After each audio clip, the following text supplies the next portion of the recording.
And that's why I always say, ultimately, don't fake what you like. If you like what you like, say it. If you don't like something, say it. Because I guarantee you, there are 10 other people out there who agree with you that Quentin Tarantino is a loser and this shit sucks. Let me check that poll I did the other day. So the other day, I did a poll on Instagram. Let me see, before I get out of here, how the results went for that. I asked people if Quentin Tarantino was overrated or not. Let's see here. Where is this thing? Quentin Tarantino. So 40% of the audience said yes, he's overrated, and 60% said no, which is interesting. And what I like to do is I like to go into the results to see who said what. And the people who said yes really aren't the sheep type of people. That's all I can say. But that's all I got for you today. I know it's a little shorter. I'll try to make it a bit longer on Sunday, which I will do a Sunday show. I just need a friggin' break. And who knows, maybe we'll have Miss Carly on Sunday and have a little chit-chat. But thank you if you're still listening, and I appreciate all the support. Send it to a friend. Please subscribe to the YouTube. That is the most important thing right now. We need to grow the fucking YouTube, guys. So get on there, share it to your friend. Say, hey, my friend is trying to grow his YouTube. Please go follow. If you do that, and you confirm with me, I'll send you a shirt. How about that? Watch out, vehicle on shoulder ahead. Send it to a couple friends, confirm that shit, have them sign up, and I'll do it. I'm trying to get some incentives here, guys. We're trying to grow this thing. But definitely join us next week. No tea time on Tuesday, like I said. Next Thursday is going to be really, really fun. We're going to do a Gossip Girl watch party premiere thing. We're going to have the whole gang out for that, which will be a lot of fun. We'll watch it at the same time, and yeah, it'll just be good vibes. Definitely be good vibes. So that's all I got for you. All right. See you later, you unsupportive fucks. I love you all. And remember, just be you.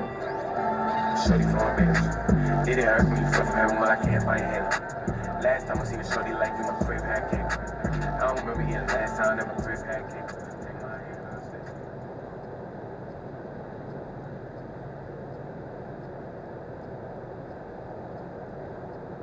In 5.7 miles, keep right to cash tolls. Got a 3-day beard, I don't plan to shave.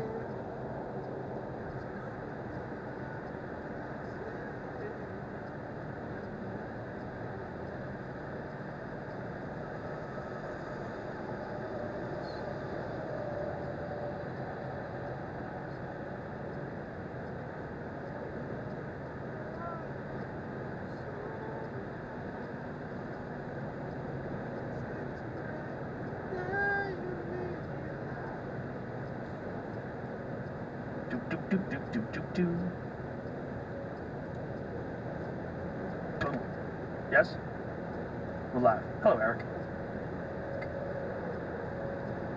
Think that, and no one will think that, and I have thought that through, because I've thought through, for a variety of reasons, what the limits of my potential behavior are, and the limits of my potential, and maybe I'm more pathological than the average person, it's certainly possible, but I understand that the limits of my potential behavior are far beyond the bounds of what people would normally consider civilized, and I think that's characteristic of human beings in general. Well, so, I mean, looking... Oh, go ahead. No, I was going to say, I think this is one of the things that really highlights the importance of having uncensored discussions, because we've already hit on so many hot topics to the point where you have to really clarify your position, and when you're talking about this sort of latent program in human beings and the necessity for it at one point in time, all these things are very taboo to discuss today, and this is a giant issue, because what you guys are doing is talking about things objectively, reasonably, logically, and clearly. But when you get to these sort of hysterical subjects, that's sort of forbidden today. And there's a giant issue with that, because when you have forbidden discussions, you energize those topics. And the topics grow in the absence of discussion, in the absence of being picked apart and analyzing them for what their core components are. And when we're talking about it from an evolutionary perspective, this is very, very important, because these patterns are reemerging. We do see that. And I think any one of us, given the wrong neighborhood, the wrong parents, the wrong life, we might have been one of those assholes with the tiki torches in Charlotte. I mean, we're human beings, like you said. I think that is absolutely critical to discuss. Well, and it's also, there's another thing going on right now. I've been trying to characterize the state of the sociological and psychological landscape that we all inhabit right now. And I think we're in a position of radical instability, and things in the future could be way better than they are right now, radically, and they could be way worse than they are. And the small decisions that people make are going to have outsized effects while they make them. Like, look at what happened with this guy in Charlottesville. You know, I know he was surrounded by a coterie of deplorables, let's say, but it was one guy who decided to do something murderous, and that shifted the whole political landscape. And so what I see happening right now is that we're surrounded by these interactions between people that are positive feedback loops, you know, and a positive feedback loop occurs when, if you do something, then it makes whatever caused that occur even in a greater way. And the polarization is like that. So I say something left-like, and you say something right-like, and that annoys me, so I get more left, and it annoys you, and you get more right, and all of a sudden we're at each other's throats. And that's happening everywhere, right? It's very unstable. And what's to be hoped for is that we can pull back from that and discuss it. We can say, look, you know, under circumstance A, I could have been... In 1 mile, use the right 3 lanes to keep right 2 cash tolls. Communist inquisitor or Nazi prison guard. I need to know that. And then I need to know what were the situations that made that likely. And then I need to know how should I conduct myself so that's less possible. And the only way we can figure that out is to have the kind of conversations that we're having right now.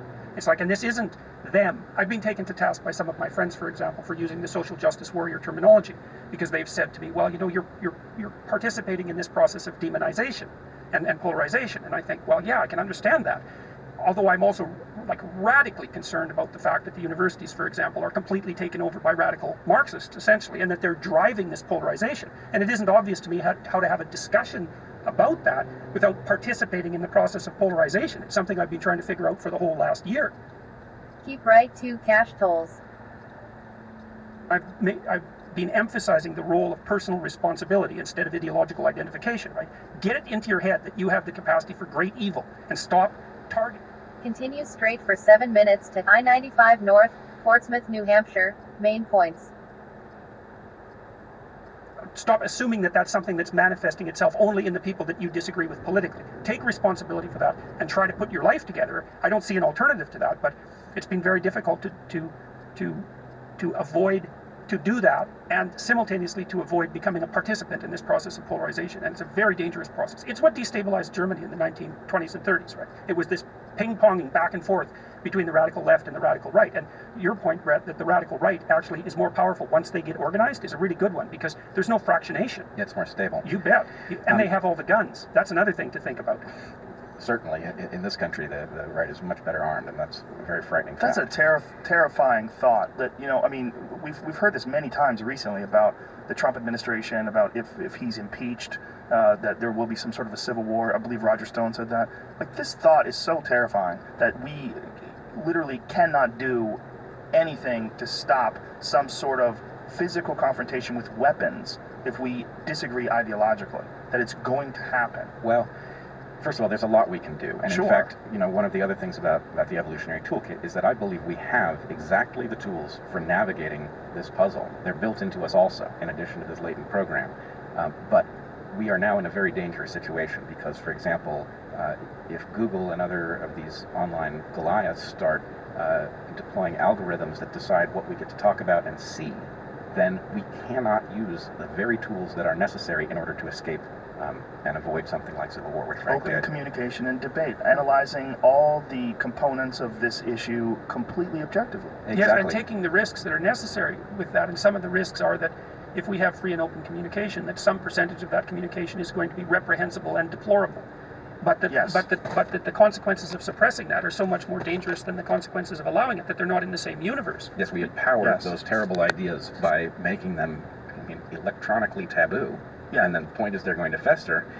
Whereas if we discuss them, we can diffuse the ones that are terrible. We can spot the opportunities that we don't know we have, and we can move forward rather than descend into civil war, which frankly looks more And likely. this issue with Google and YouTube, let's say, and these other gigantic internet companies, you know, it isn't a matter of if they're going to produce automated bots that do pre-perceptual censorship. They are doing that. Well, to explain It's well- DadSat, explain Yeah, what well, happened. well, he tweeted the other day that, and I knew this was in the workings because I've been looking at what YouTube and Google are planning with regards to their artificial intelligence sensors, let's say. You know, they want to get to the point where the appalling video is not even put up. So what happened, I hope I've got this exactly right, but Gad, was in the process, you upload a video and then you publish it. And so once you upload it, YouTube has access to it and they have access to its content. And they informed him that it would be demonetized before he published it. Right? There it is right here. We put it up on the board.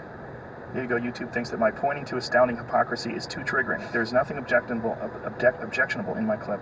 Unbelievable. Yeah, and that one was a manual review, so I'm wrong about that. Although how in the world they decided that they were going to manually review Gad's video is also, I mean, how many videos are going up on YouTube? What the hell? Why are they manually reviewing his? And I mean, Gad Saad is not a radical, right? That's the thing. I mean, he's an evolutionary biologist, and that makes him a radical. Now, it does because Police reported ahead. biological essentialist. He's questioning what's happening, and by questioning what's happening, you instantaneously get lumped into this right-wing hate group. Yeah. Well, and he's also making the claim that human beings have an intrinsic nature, and so now there's a new buzz phrase that goes along with that, and so that's that you're a biological essentialist. And you see, so if you're a radical postmodern neo-Marxist, your theory is human beings can be anything that I want to make them into.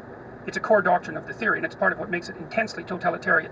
Because then human beings are just putty for the molding, and that's part of the motivational drive for claiming the radical constructionist claim. There's no biological essence. Well, why do you make that claim? Well, because we want to free people from prejudice and tyranny. It's like, no, that's not why you make that claim. You make that claim because you want to justify your claim that there's absolutely nothing wrong with making over humanity in the image of your ideology. And that was a well-documented intellectual argument that wove through what happened in communist Russia, for example, because the claim there explicitly was you wipe out the past. There's no real biological identity. You can mold the human of the future in the image of your perfectionistic ideology. And the Russians actually sidelined themselves effectively with respect to evolutionary theory. That basically they were so backward on a biological front that as they were deploying this very broken ideological toolkit, they were wrecking their ability to think about how biology works. And so what you're pointing to about evolutionary biologists, it's not just that we question. The content of evolutionary biology is absolutely the opposite of politically correct. Yes, Exactly. Because nobody tells the biota what's right and what's wrong. The biota does what it does, and those of us who look at it and attempt to understand what those patterns are can't help but be deeply politically incorrect almost all the time. And so the idea that the truth of biology In 1 mile, use the right 3 lanes to continue on I-95 North, Portsmouth, New Hampshire, main points. is actually going to become unexpressible, and we're going to move ahead. We're going to sideline it so that we can move ahead with this ideological stuff. I mean, that is cutting off your nose. That's already happening. Face. So Biology is racist and sexist. Well, if I might, biology, and we're going to have to go back here in order to collect a tool, but biology does create entities that have the potential for racism in them. In our genomes, we carry the potential for racism for Darwinian reasons. Sexism is a little different, right? It is, so I'm about to become very politically incorrect. Yeah, I know. It is not possible for... Continue on I-95 North, Portsmouth, New Hampshire, main points. male genes to gang up on female genes, because all of our genes spend half. Continue straight for 8 minutes to exit 7, to State Route 91, to US 1, York, Aguntwood. Time in male bodies and half their time in female bodies, which does not mean that civilization is fair with respect to sex and gender, but it does mean that there's no biological basis for the evolution of a patriarchal force that subordinates women, because whatever the patriarchy does, those who are part of the patriarchy become female in the next iteration and they suffer the consequences of it. This is not the case with race. Unfortunately, this is not a good thing, but it is a true thing. In a Darwinian sense, one population can gang up on another population, and it has happened again and again. It explains all of the worst chapters in human history. And so, in some sense, what I'm getting at is that you want to understand that process. And once you understand what your genes are actually up to, and you understand that your genes, their objectives in the universe are not defensible, what your genes want cannot be defended in rational terms, then we become free to do something else, to recognize that our genes are up to things that we don't have any reason to honor. And we can basically take them out of the control position. But if we imagine that what our genes are up to must be all right, and therefore it can't include anything like racism, then we're just stuck. Then we don't have the tools to diffuse racism. So one of the things that happened when I made my video a year ago complaining about Bill C-16 in Canada, and that was the one that instantiated transgender rights. One of the things I was pointing to, my comments had nothing to do with transgender rights, but one of the things I was pointing to was that Canada had built into the law a social constructionist version of human identity, and that's actually the case. So, for example, now in Canada, here's a proposition which now has the force of law. There is no causal connection between biological sex, gender identity, gender expression, and sexual proclivity. Technically, it's illegal to make a claim that those things are causally linked. And the causal link claim is a biological claim. And not only is it a biological claim, it's a factual claim. Those 4 levels are so tightly linked causally that there's hardly any exceptions. There are exceptions. So because almost everyone whose biological sex is male considers themselves male, manifests themselves as male, and is heterosexual. So they're linked. And the reason they're linked is, well, there's biological and cultural reasons, but it's now, in Canada, the proposition that they're independent is now law. And I was pointing to that saying, we don't want to do that. You don't understand. You've built social constructionism into the law. That means that now it's illegal to be a biologist. Well, and everybody said, oh, no, that's not happening. It's like, don't kid yourself. When you put things in the law, things happen. And we were accused not only of being Nazis, and that was part of the reason that this talk was shut down, but also of being biological essentialists. And biological essentialism is the new buzzword for Nazi, essentially. So the I idea- have to go. Please do. I want to correct you. It's not that it's illegal to be a biologist. It's just illegal to be any good at it. Oh, yeah. Okay, well, that's even more effective, I would say. So is there concern that putting biology as fact, it will get in the way of civilization, because we're supposed to be moving past all of these issues. We're supposed to be moving past these things as we evolve. We're supposed to be looking Watch out, vehicle on shoulder ahead. as being free to choose whatever gender they like, free to choose whatever sexual orientation they like, free to express themselves. Continue straight for 4 minutes to exit 7, to State Route 91, to US 1, York, Ogunquit. Way, and that by defining them by purely biological terms, we're essentially relying on the meat wagon to lead us through civilization rather than the mind.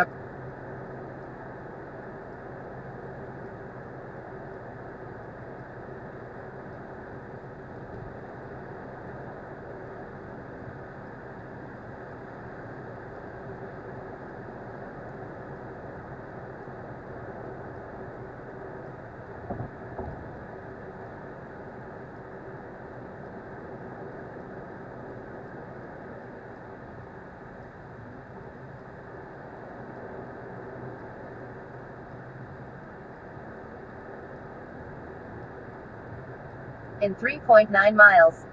Take exit 7, to State Route 91, to US 1, York, Ogunquit.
mind. That's great. That you did a very good job of outlining the credible case against biological essentialism, and because it can deteriorate into something like eugenics. There's a real danger, Yes. like a political danger, on the side of In 1 mile, use the right lane to exit right. Then keep left.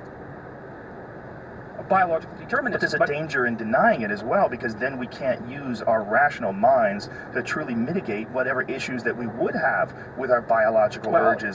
That's the irony of this. Yes. Is that actually It there impedes is, progress. there is an argument to be made that we need freedom from our biology. Yes. And we have the capacity to do it. Most creatures wouldn't, but the way Right. human beings are constructed, we absolutely have the ability to be rational about these things and decide Yeah. which things we want to bring into the future. But we can't do it if we don't discuss these things in Right. past terms. Yeah, well, a subset of males are biologically hyper-aggressive. You can Yes. identify them at 2 years old. Exit right to exit 7, to State Route 91, to US 1, York, Ogunquit.